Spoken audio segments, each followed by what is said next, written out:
Yine Mısır'daki idamları ve Afganistan'daki son durumu konuşuyoruz. Konuğumuz Hüdapar Dış İlişkiler Başkanı Sayın Mehmet Eşin. Hoş geldiniz. Hoş bulduk. Hayırlı akşamlar, hayırlı yayınlar diliyorum. Çok teşekkürler. Mısır'daki idamlarla başlarsak, Mısır'da alınan idam kararları ve eğer böyle devam ederse ya da 28 Haziran'a kadar junta başındaki Sisi onaylanırsa 12 kişinin infazı gerçekleşecek. Dünyanın, Türkiye'nin, İslam coğrafyasının tepkisizliğini daha doğrusu nasıl değerlendiriyorsunuz? Bundan başlarsak buyurun. Mısır'da malumunuzdur. 2013 yılında Sisi cuntası halkın oylarıyla belki Mısır tarihinde ilk defa özgür bir seçimle seçilen rahmetli Muhammed Mursi'yi devirerek silah zoruyla hakkını gasp ederek kendisini ve binlerce İhvan'ın üst düzey yetkilisini, siyasetçiyi, akademisyeni cezaevine atarak Evet. ve Rabia Meydanı'nda da bunu protesto eden binlerce insanı katlederek Mısır yönetimine el koydu. Ve tabii o tarihten itibaren de bütün juntalarda, bütün askeri darbelerde olduğu gibi ki Türkiye halkı olarak biz bunlara alışkınız. Bunlara geçmişte şahitlik ettik. Ve tamamen keyfi uygulamalarla, tamamen bir tiyatro mizanseninden ibaret olan mahkemelerle ülkenin, Mısır halkının çok değerli yiğit insanlarını kimisini idam cezalarına, kimisini müebbet cezalara çarptırdı. Ve şu ana kadar da idam edilen kişi sayısı 91. Ve siz de ifade ettiniz, geçen 14 Haziran'da daha önce yerel mahkemenin vermiş olduğu 45 kişi hakkındaki idam cezasını gözden geçirdi. Bunların bir kısmını müebbet hapis cezasına ve aralarında ki Rabia Meydanı'nda çok tanıdık olduğumuz, Rabia Meydanı'nın sembolü olan Esma Biltaci, 14 yaşındaki bu kızımız, bu yavrumuz, onun babası Muhammed Biltaci'nin de aralarında olduğu 12 kişiye yerel mahkemenin vermiş olduğu idam cezası Yargıtay tarafından onandı. Evet. Önümüzde 14 günlük bir süreç var ki bunun bir kısmı geçti. 28 Haziran'a kadar Sisi'nin bunu onaylaması veyahut da reddetme imkanı var. Tabii şunu görmek lazım. Sisi Rabia Meydanı'nda tamamen sivil inisiyatifle, sivil halkın herhangi bir şiddete başvurmadan, silaha başvurmadan bütün amaçları, gayeleri, hedefi var olan askeri darbeyi protesto etmek olan binlerce insanı ki bir kısmı çadırlarda yakıldı, bir kısmı havadan atılan bombalarla, helikopterden açılan ateşlerle, işte Esma Biltaci gibi keskin nişancılar tarafından vurularak binlerce masum sivil orada şehit edildi. Dolayısıyla Sisi karaktere sahip bir insandır. Bu mizaca sahiptir. Ve halen aynı düşüncesini, aynı fikriyatını devam ettiriyor. Yani Türkiye ile ve başka ülkelerle ikili ilişkileri geliştirme, diplomasi alanında bazı kazanımlar elde etmek istese bile son olaylar, son mahkeme kararı da gösterdi ki Sisi aynı zihniyete sahiptir. Aynı gün hangi duygularla o darbe yapmışsa şu anda da bunu devam ettirmek istiyor. Dolayısıyla bu noktada eğer üzülerek ifade edeyim, Türkiye başta olmak üzere İslam aleminde vicdan sahibi olmuş ki bunlar arasında Hristiyan olsun, solcu olsun, demokrat kendi ifade eden insanlar olsun fark etmez. Eğer bunlardan güçlü bir tepki gelmezse Sisi bu idamları pratiğe geçirecek. Dolayısıyla bu noktada Mısır ile Türkiye son dönemlerde ikili ilişkilerde yeni bir sayfa açtılar. Yeni bir dönemin kapısını araladılar. Ve gün geçtikçe bu ikili ilişkiler ileri bir safhaya ulaşmaktadır. Dolayısıyla bu noktada özellikle görüştüğümüz İstanbul'da İhvan yetkilileri, Mısırlı aktivistler, siyasetçiler, Türkiye Cumhurbaşkanı Recep Tayyip Erdoğan'dan beklentileri var, ümitleri var. Ki aileleri de ki İstanbul'da şu anda Muhammed Biltaci'nin hanımı, çocukları, ailesi burada. Ve onlarla da görüştük. Kendilerinin ifadesi Recep Tayyip Erdoğan'ın Bu noktada Sisi'ye gereken baskı yapması, Mısır yönetimi gereken baskı yapması. Şayet bu baskı olursa bu baskıyı diğer ülkeler de ülkelerin baskısı da izleyecek ve Sisi bu idam kararlarını pratiğe geçiremeyecek. Dolayısıyla buradan da sesleniyoruz hükümete, Sayın Cumhurbaşkanı Tayyip Erdoğan'a, Türkiye'deki bütün STK'lara, partilere, sivil toplum kuruluşlarına, yazarlara, akademisyenlere bu idamlara karşı tepki göstermeleri, yazıyla olsun, basınla olsun, konuşarak olsun, yerine göre meşru dairede, meydanlarda bunu protesto etmek olsun, buna karşı durmaları lazım. Eğer durmazlarsa Allah muhafaza ki temenni etmiyoruz bunu. Oradaki 12 yiğit kahraman insanın idam edilmesi ki bu da sessiz yapılıyor. Yani çok büyük gürültü patırtı kopartılmadan ki yapılan idamların bir kısmı da idamlar gerçekleştikten sonra basın ve medyaya servis ediliyor. Ailelerine haberdar ediliyor. Evet. Ki Muhammed Biltaci başta olmak üzere birçok önemli şahsiyet şu anda Mısır'ın işkenceleriyle, çok zalimane uygulamayla meşhur olan Akrep cezaevinde tutulmaktadır. Burası Mısır tarihinde olsun, günümüzde olsun çok önemli bir yere sahiptir ve tek kişilik hücrelerde tutulmaktadır. Yıllardan beri avukatlarıyla, aileleriyle görüşülmemekte ve birçok insani haktan mahrum bir halde tek kişilik cezaevlerinde orada tutulmaktadır. Mehmet Bey, bir taraftan aslında Hüdapar bu konuyu haftalık gündem değerlendirmesinde önemli bir yer vererek gündemde tutmaya çalışıyor. Bazı sivil toplum kuruluşları da konuyu gündemde tutmaya çalışıyorlar ve tepki gösteriyorlar ama genel itibariyle baktığımızda hem Türkiye'de, iç kamuoyunda hem de dünyada idamlara karşı, Mısır'da devam eden zulme karşı bir tepkisizlik var. Özellikle de hem İslam coğrafyasındaki kurumlar, İslam İşbirliği Teşkilatı başta olmak üzere Arap Birliği, Afrika Birliği ve diğer uluslararası kuruluşlardan da bu anlamda bir tepkisizlik var. Bu tepkisizliği neye bağlıyorsunuz? Yani tabii şu aşamada İslam İşbirliği Teşkilatı'ndan çok büyük bir şey beklemek gerçekten zor. Zaten İslam İşbirliği Teşkilatı'nın önemli aktörleri, ki bunun başında Suudi Arabistan var, evet. Birleşik Arap Emirlikleri var. Zaten bunlar Sisi'yi teşvik eden, Sisi'yi darbe yapmasına teşvik eden ülkeler, yöneticiler. Ve bunlar Batı dünyasıyla, İsrail'le tam yapmaları gereken vazifelerin, görevin tam tersi İslam ümmetini parçalamak, İslam ülkelerini yabancı emperyalist güçlerin işgaline zemin hazırlamakla meşguller. Ve şu anda İslam ümmetinin hemen hemen bütün ülkeleri kendi dertleriyle, kendi sorunlarıyla boğuşuyorlar. Yani evet. Biz Suriye malumunuz, Irak görüyoruz. Mısır zaten şu anda askeri bir junta sahip.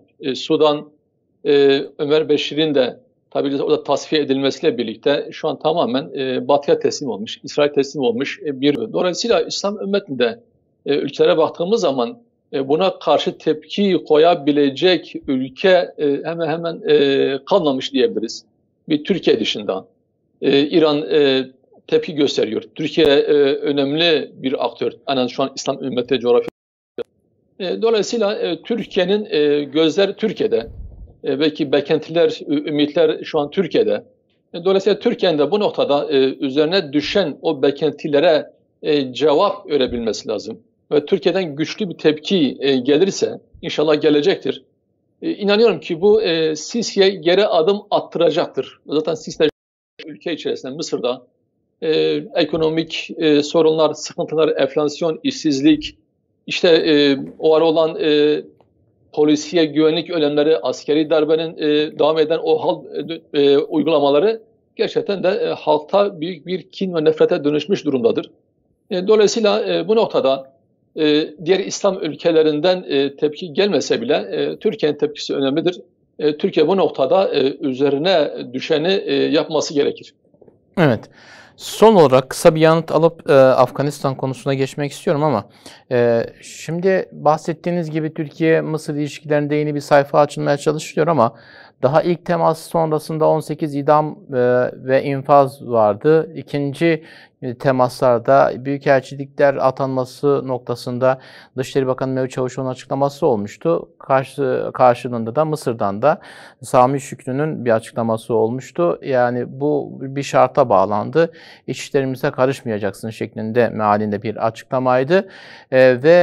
Tabii Türkiye-Mısır arasındaki ilişkilerin normalleşme evresine baktığımızda biraz daha Akdeniz'deki deniz yetki anlaşması, daha önce Mısır ile Yunanistan arasında bir anlaşma vardı. Şimdi o noktada yeni adımlar da atılıyor. Bu anlamda Mısır dış politikasını nasıl değerlendirmek gerekiyor? Tabii Sisi sonuçta içeride sıkışmış ve dışarıda da Körfez ülkelerinin görmüş olduğu maddi, parasal sözler yerine getirilmiyor. Kendi halkıyla sorunlar yaşıyor, büyük sorunlar yaşıyor. Ve yarın öbür gün bu halk sonuçta bir noktaya gelir ve patlama noktasına gelecektir. Dışarıda da İslam ülkeleriyle, kendi komşularıyla sorunlu, sıkıntılı olan bir ülkedir. Dolayısıyla bu nokta kendisi de bazı çıkış yolları aramaktadır. Türkiye'de Mısır-Türkiye ilişkilerinin kurulması, başlatılması gerektiğini ifade eden, anlatan, açıklayan ilk parti Hüdapar'dır.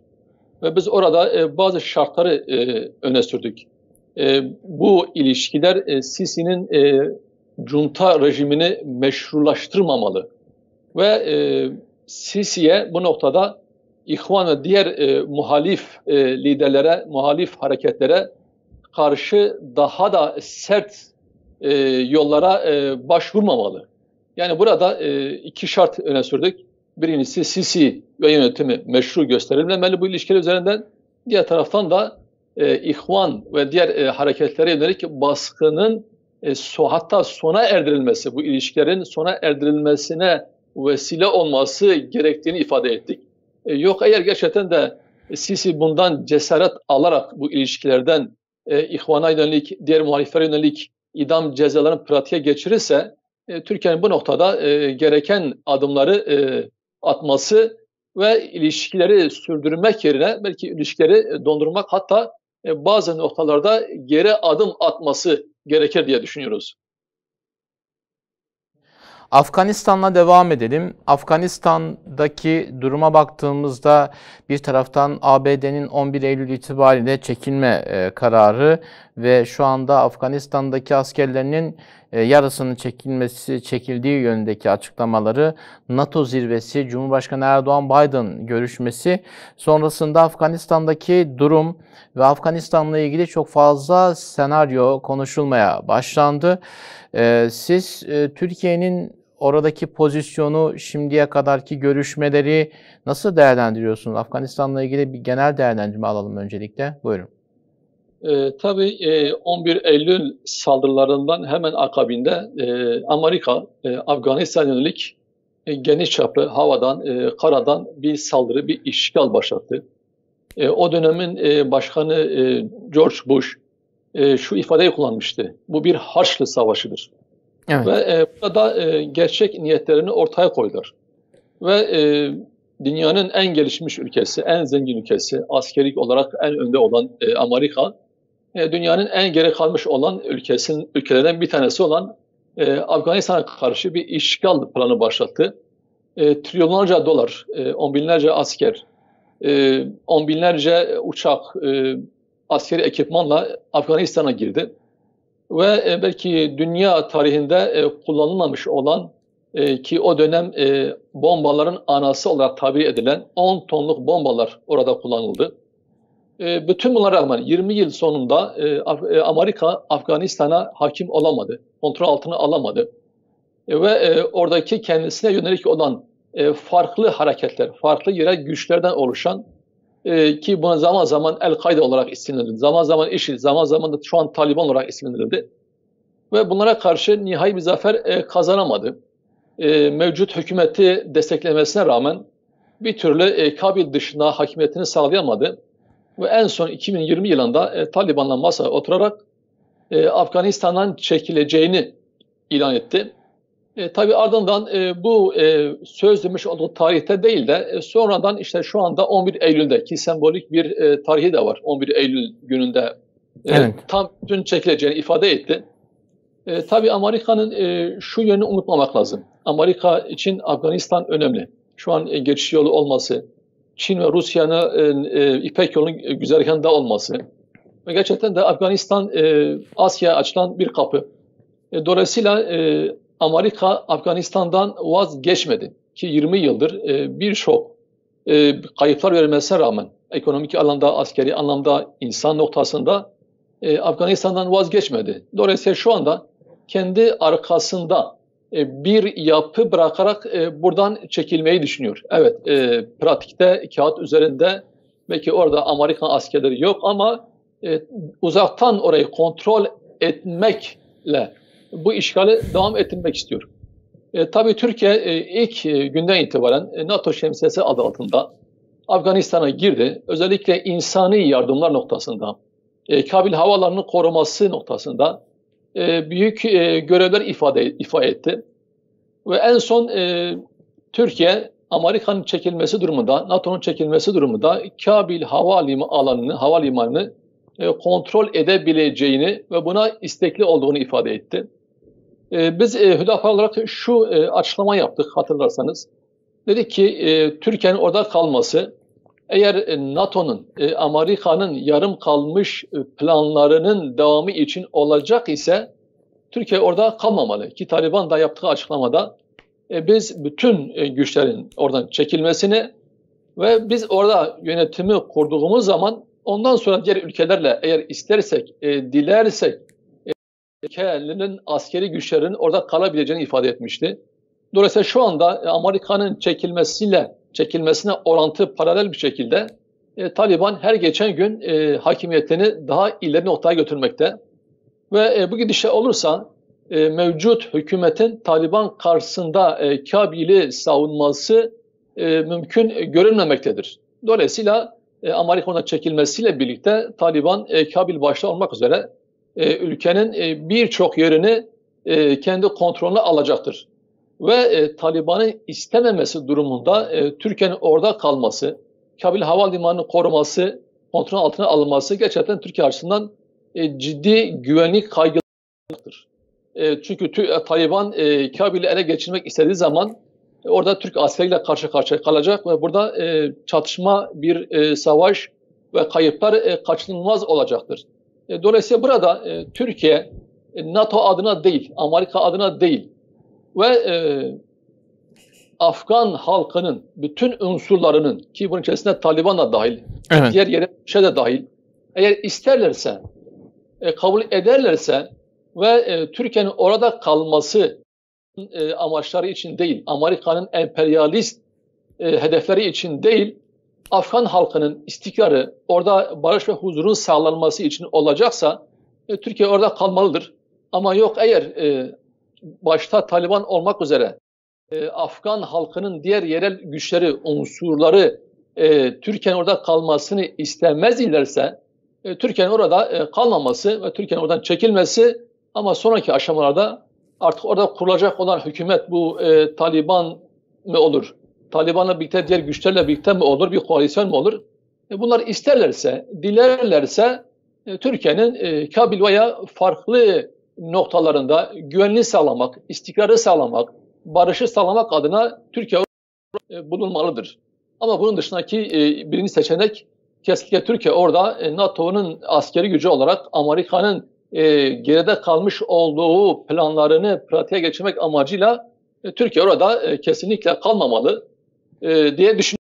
Evet. Şimdi biraz önce aslında siz o mesaja dikkat çektiniz.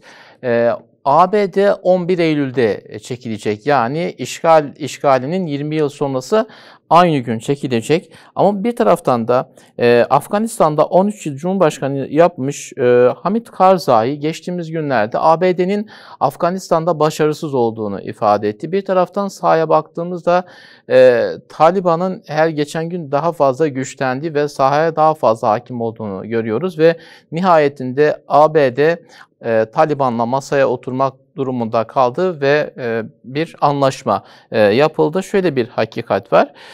Bir de biraz önce aslında dikkat çekmiştiniz. Biraz daha açmak istiyoruz. Yani Afganistan'da farklı bir senaryo var. Taliban güçleniyor. ABD'nin desteklediği hükümet Taliban'a karşı daha zayıf durumda. NATO ve ABD Afganistan'dan çekiliyor. Türkiye belli bir bölgeyi koruyacağını ifade ediyor ve Savunma Bakanı Hulusi Akar da yeni asker göndermeyeceğiz diyor. Türkiye'nin Afganistan'daki pozisyonu, durumu yeni senaryoda bölge barışına etkisi nasıl olur? Tabii burada gerçekten şunu görmek lazım. Afganistan'da tarihte olsun, günümüzde olsun. Hiçbir güç tek başına, hele dışarıdan gelen bir güç oraya hakim olamamıştır. Rusya en güçlü döneminde, devasa ordulara sahip olduğu dönemde bile belki Sovyetler Birliği'nin dağılmasındaki en önemli faktör Afganistan'daki işgal oldu. Ve ondan sonra Amerika bunu denedi. Ki şu anda Amerika ekonomik açıdan, askeri açıdan dünyanın süper gücü. 20 yıldır, bakın az değil, 20 yıldır Afganistan'da olmasına rağmen hiçbir insani uluslararası hukuka, yasaya uymadan düğün konvoyları bombalandı, cenaze konvoyları bombalandı, medreseler, okullar bombalandı. Oradaki binlerce insan kaçırıldı, Guantanamo'ya götürüldü, işkencelerden geçirildi. Yani bütün bunlara rağmen Afganistan'a hakim olamadı. Dolayısıyla bu noktada Afganistan dağlık bir yer. Evet. Orada hakimiyeti sağlamak gerçekten çok zor. Öyle 500 askerle, 1000 askerle, 2000 askerle değil. Eğer tabii Türkiye bu dönemde Taliban'la görüşmeler var, diyaloglar var. Türkiye'de bunu görmesi lazım. Amerika'nın orada çekilmesiyle mevcut hükümet Amerika'nın NATO'nun desteği olmasına rağmen orada o hakimiyetini devam ettiremez. Ki Amerika orada olduğu dönemde bile bunu yapamadı. Evet. Ki Amerika'sız, NATO'suz orada durabilmesi mümkün değildir. Herhangi bir farklı bir plan devreye girmezse. Dolayısıyla bu noktada Taliban'ın istemediği ve Türkiye Kabil Havaalanı tek başına orada korumaya kalkışırsa bölgesel ve küresel manada farklı aktörler de oraya girecektir. Yani bir Rusya belki bunu istemeyecektir. Bir Pakistan ki Taliban'ın en büyük destek aldığı ülke Pakistan'dır. Pakistan'la ekonomik, siyasi, askeri ilişkileri mevcuttur. Pakistan tabii bu konuya nasıl bakacak? Eğer Pakistan bu noktada olumlu adım atarsa, Taliban'ı kontrol edebilirse, Taliban'ı ikna edebilirse belki Türkiye'nin orada kalması en azından güvenlik riski açısından daha az risk barındırır. Evet. Dolayısıyla bu noktada özetle bir cümle ifade edeyim. Eğer Türkiye'nin orada kalması Afganistan halkının yararına, Afganistan barışına, istikrarına ve oradaki gruplar arasındaki çatışmayı, savaşı bitirme adına olacak ise bu olumlu bir gelişmedir.